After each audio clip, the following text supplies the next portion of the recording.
Вот такой вот выходной день бүгін менде. Так что, ноғайлар, Аллах берса, скоро думаем, что асфальт вот в этом месте. Отсюда до КСУ.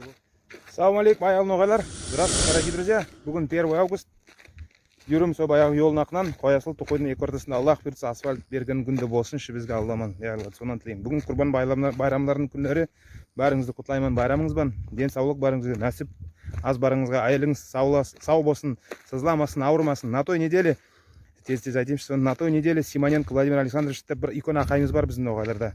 Вот, председатель экспертной комиссии при президенте Российской Федерации, который непосредственно курирует біздің бұл елді. 4 жыл сомын сөйлеп нетіп береміз, сау болсын. Біздің қайғыларымызды біледі. По любым таким социальным проектам или каким-то мен обращаюсь, вроде бы хотя бы нет айтпайды. Мына шу жолмен әлі бізге не істеді? Мен местный нормально сөйлегенде, местный деп мен Ставропольская айтам. Пока нет учетной проектной сметы, вот, дороги не будет бізге. Қараноғаларға боляқ деді. Гравиман, Карабатак. Но мы с этим делом не соглашаемся. Мы так жить не будем, мы отказываемся.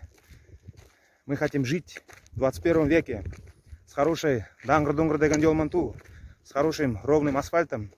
Так что аял ноғайларым, бұл проектная смета. Аллах берсе ендел асфальт стройтып бастаймыз. Ноғайлар яшасын, ноғайлар алдыға.